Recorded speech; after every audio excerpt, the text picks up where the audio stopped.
Hello my friends, welcome to YouTube channel. I am your host Indrani. Please subscribe my channel and press the bell icon button. Friends, मैं God से pray करती हूँ कि God मेरे हर listeners और subscribers की हर अच्छी मनोकामनाएं पूर्ण करे। मुझे भी अपनी दुआओं में ज़रूर याद रखिएगा। जय श्री राम।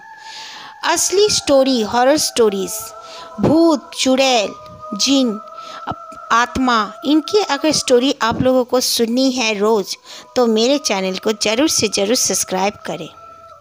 एक छोटा सा बच्चा है शौर्य महापात्रो, जो कि गेम प्ले करता है अपना फ्री फायर का। उसके चैनल को भी जाएं और थोड़ा विज़िट करें और सब्सक्राइब करें। उसका लिंक मैं अपनी स्टोरी के कमेंट बॉक्स में देकर रखूँगी। Okay, thank you.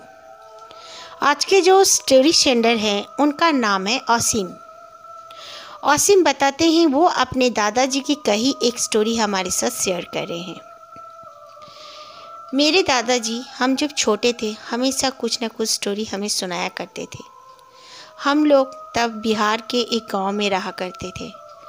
हमारा जो गांव था उससे कुछ दूर एक गांव था जो कि बिल्कुल वीरान था। वहाँ पर कोई नहीं बसता था। वो घरें बिल्कुल खंडेर हो गए थे और फिर वहाँ पे आना जाना भी करने से हर कोई गुरेज करते थे, कोई जाना नहीं चाहता था। बहुत ही बड़े बड़े पेड़, पोखर, सब कुछ था, लेकिन कोई भी वहाँ पर नहीं जाता था। कई चौराहे अपने जानवर लेके अगर चले भी जाते दोपहर के समय भी, तो उनके साथ भी कुछ पैरानॉर्मल एक्टिविटी हो जाता था। इस तरह वो भी बताया करते थे। बोलते थे कि उनका जो जानवर हैं वो कम हो जाया करते हैं। एक बार एक लड़का अपने छोटे भाई के साथ कुछ बकरियां लेकर उस गांव में चला गया। जानवर चरते चरते आगे निकलने लगे और ये दोनों भाई सोचे हम लोग थोड़ा बैठ जाते हैं, बैठ के अपना रेडियो में गाना सुनते हैं। ये सोचकर दोनों एक पेड़ के नीचे छांव में बैठ गए। गर्मियों का मौसम था, दोनों को अच्छा भी लग रहा था, थक गए थे। तो अचानक उसका जो बड़ा भाई है वो आंखें बंद करके सोने लगा। छोटा भाई अकेला ही अपना रेडियो में गाना सुन रहा था। तो अचानक देख रहा है उसके जो एनिमल्स थे, बकरियां, वो लोग काफ़ी ज़ोर ज़ोर से चिल्ला रहे हैं, जैसे उनके साथ कुछ हो रहा है। वो दौड़ता हुआ जब गया तो देख रहा है कि एक बहुत ही लंबा काला साया इंसान का ही वजूद लग रहा था, लेकिन इंसान उतने लंबे चौड़े नहीं हो सकते हैं।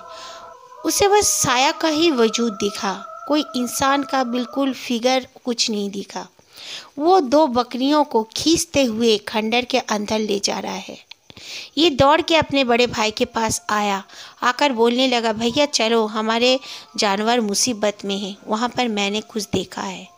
उसका भैया जब उसके साथ गया तो उन्होंने देखा कुछ भी नहीं, लेकिन उनके दो बकरियां बिल्कुल कटी फटी पड़ी हुई थी, खून से लथपथ हो रही थी और चीख रहे थे। ये देखकर वो लोग काफ़ी डर गए और अपने बाकी जानवर को लेके गांव में आ गए।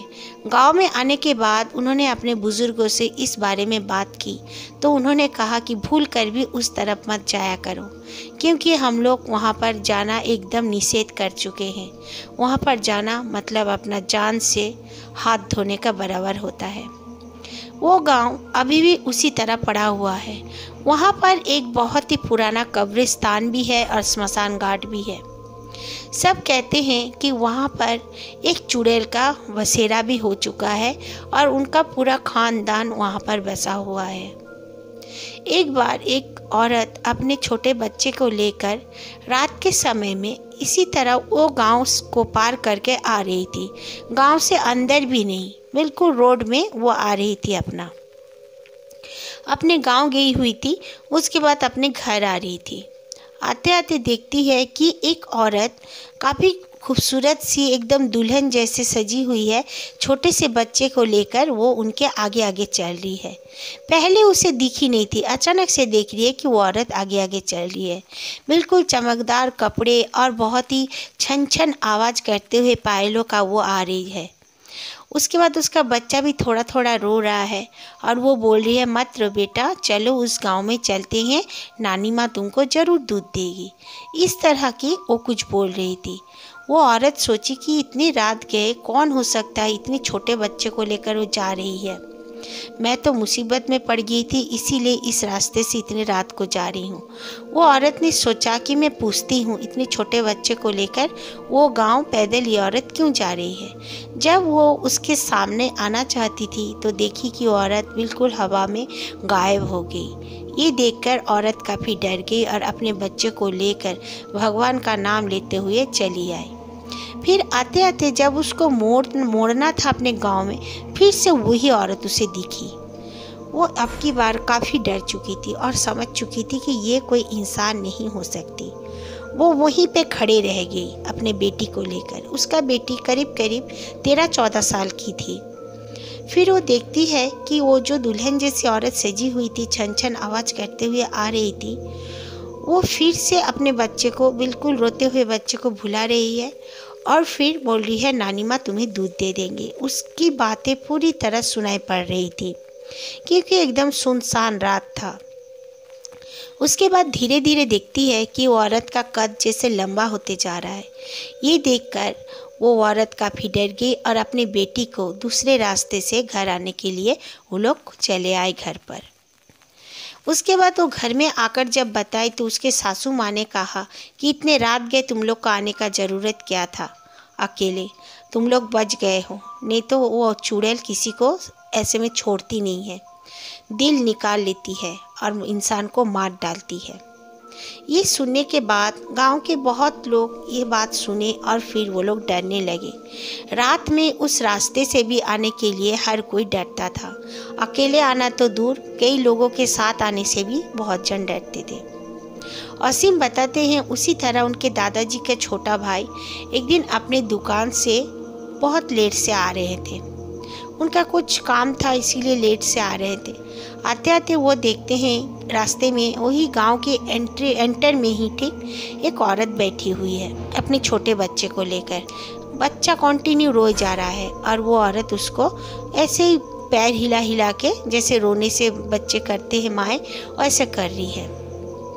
तो वो देखे और फिर असीम का भाई सोचे कि मैं जाता हूँ उस औरत के पास, जाकर पूछता हूँ कि वो इतने रात गए यहाँ पर वीराने में बैठी क्यों है अपने बच्चे को लेकर। और तब ठंड का भी मौसम था। वो उनके पास जब आने लगा, वो औरत बिल्कुल अपना सर को झुकाकर, बच्चे के पास सर को झुकाकर बच्चे को रोने से रोक रही थी।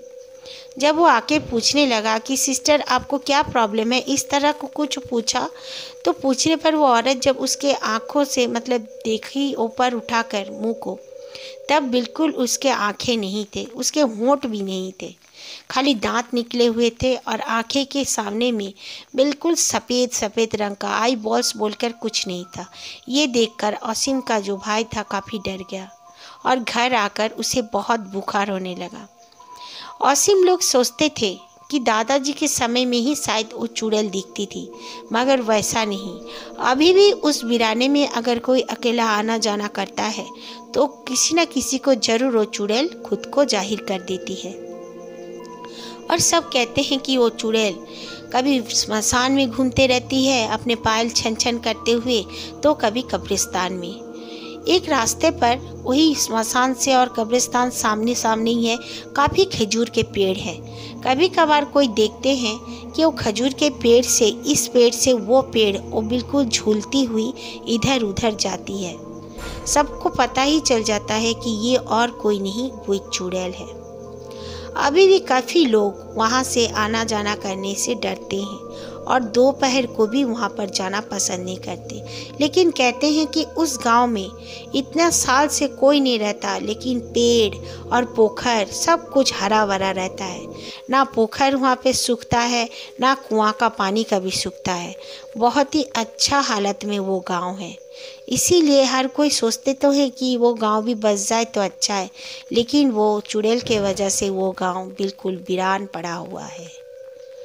Okay, thank you friends. अगर आपको मेरी स्टोरी अच्छी लगे तो लाइक कर देना और इस चैनल को सब्सक्राइब करना, अपना फीडबैक ज़रूर देना। Thank you.